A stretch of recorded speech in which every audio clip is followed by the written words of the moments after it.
Fala meu querido, fala minha querida, e aí, tudo jóia com vocês? Adivinha o que é que eu estou fazendo aqui? Dando aquela dica para o Enem.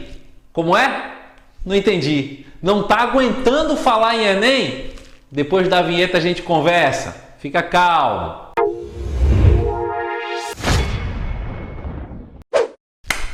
Se acalmou? Tá tranquilinha? Tá tranquilinho? Então vem cá. Eu sei que essa fase, esse momento agora de Enem, é um momento que a galera fica com certeza numa tensão muito grande, pensando, meu Deus, o que é que eu vou estudar? Ou será que eu estudei tudo? Será que eu vou dar conta? Agora é o momento, gente, de acalmar os ânimos, de relaxar e principalmente começar a planejar a revisão. Mas para planejar a revisão, você precisa saber o seguinte: o que é que eu preciso revisar? E aí, o que é que você acha? Você já pensou no que é que você vai revisar de geografia? Ainda não? Ou então, já pensou, mas não tem certeza, né? Deixa eu te ajudar. Saca só, primeira coisa que você vai fazer é escolher aqueles temas que são os temas clássicos da prova de geografia. A prova de geografia nos últimos anos, se a gente pegar aí o Enem 2016, 17, 18, nós vamos perceber que o número de questões na prova de humanas, questões específicas de geografia, cresceu bastante. Tá? Ficando aí com a média entre 17 e 20 questões. Olha só, das 40 questões da prova de humanas, 20, 17, 18 são especificamente de geografia. Porém, o que a gente vai fazer agora? Nós vamos selecionar alguns conteúdos, os conteúdos clássicos, vou repetir mais uma vez, aqueles conteúdos que sempre estiveram presentes na prova de geografia. Quais são esses conteúdos? Quer que eu te ajude? Então, pega o papel, pega a caneta para anotar, mas antes de começar a anotar, não esquece, hein? Se você ainda não é inscrito no canal, se inscreve aí, dá essa força, deixa logo o seu like aí, porque eu sei que você vai esquecer e eu te garanto que esse vídeo vai te ajudar pra caramba. Pegou o lápis? Tá com a caneta na mão? Preparado? Posso começar? Então bora lá. Primeiro tema, globalização. Primeira coisa a se saber, o que é o processo de globalização? Atenção, o processo de globalização é o processo de integração dos espaços mundiais a partir de avanços tecnológicos. Lembre-se que a globalização ela está diretamente ligada ao avanço do modo de produção capitalista, ao modo como o capitalismo se transforma e altera as relações. Que relações? As relações econômicas, produtivas, as relações políticas, e dentro desse jogo também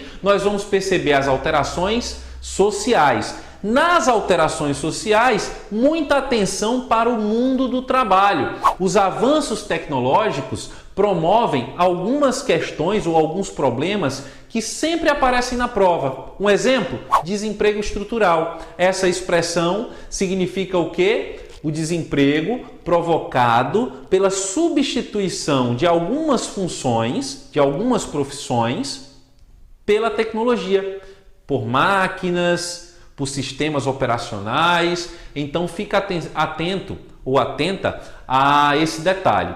Do ponto de vista produtivo, a globalização, principalmente depois dos anos 70 para cá, vai se pulverizar no que a gente vai chamar de processo de desconcentração industrial. A produção ela não fica mais centralizada, ela está pulverizada em vários espaços. E nas relações políticas internacionais, uma das marcas da globalização é a formação dos blocos econômicos. E aí se liga, revisa os blocos econômicos, lembra de alguns principais, a União Europeia. E aí quando a gente fala de globalização, nós estamos vivendo, principalmente desde 2008, alguns movimentos de desglobalização ou antiglobalização, marcados por alguns processos. Exemplo, a saída do Reino Unido da União Europeia, pelo menos a tentativa de saída, né? E todo esse processo que ainda se desenrola, mas até o dia 31 de outubro deste ano de 2019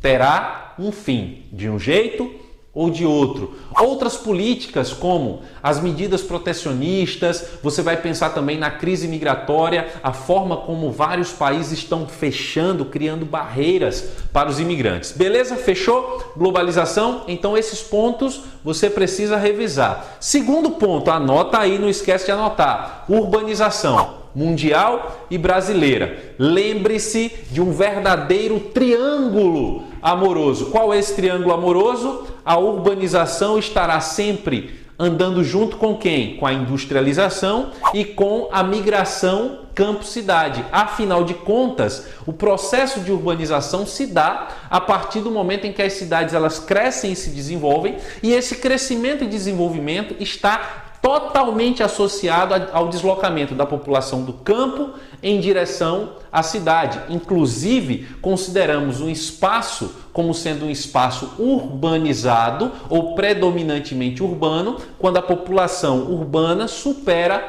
a população rural. E aí você me pergunta, qual o fator motivacional deste processo? A industrialização. Lembre-se que nos países desenvolvidos, essa industrialização ocorreu ali durante a primeira e a maioria durante a segunda revolução industrial. Quando você pensa em Brasil, a nossa industrialização é uma industrialização tardia, só vai começar a caminhar de fato no início do século XX. A gente sempre pensa ali, Era Vargas, industrialização, que é outro ponto, terceiro ponto que você precisa trabalhar, mas já eu falo, já eu abordo para você. Continuando sobre urbanização, lembre-se de alguns conceitos, como por exemplo, megacidade. O que são as megacidades? Cidades com mais de 10 milhões de habitantes. Atente-se também para o fenômeno da conurbação, quando os núcleos urbanos crescem demais e se fundem. Esse crescimento exagerado das cidades pode gerar problemas? Sim. No mundo subdesenvolvido, nos países emergentes, como é o caso do Brasil, nós vamos perceber vários problemas relacionados a essa dinâmica acelerada do crescimento urbano. No Brasil, um dos principais pontos, a questão da moradia. Atente-se também para outros pontos que podem surgir, como os agentes produtores do espaço urbano, quem produz o espaço urbano.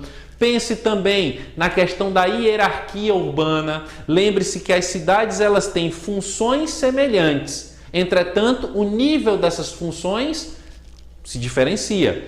Quanto mais especializada é uma cidade, mais alta ela está na hierarquia urbana. Qual é o nível hierárquico mais elevado? As chamadas cidades globais, que geralmente estão associadas como sendo os centros financeiros do mundo. Tá joia? Sossegado? Vamos continuar? Terceiro ponto, como eu falei para você, urbanização não. Terceiro ponto, como eu falei para você, industrialização. Pense no processo de industrialização do ponto de vista global, características da primeira, da segunda revolução industrial.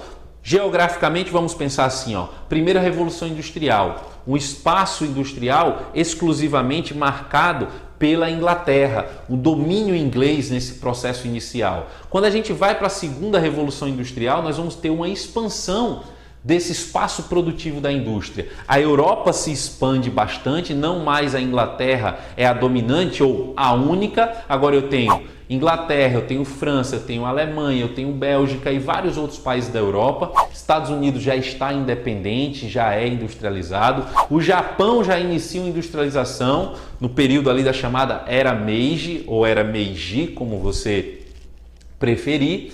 Outro ponto importante é pensar na industrialização brasileira. Vamos pensar na industrialização brasileira? Alguns pontos marcantes. Era Vargas e JK geralmente aparece. Era Vargas, processo de início da industrialização, substituição de importação, o Estado forte nesse momento, criando as chamadas empresas estatais, a exemplo da mineradora Vale do Rio Doce, a Companhia Vale do Rio Doce.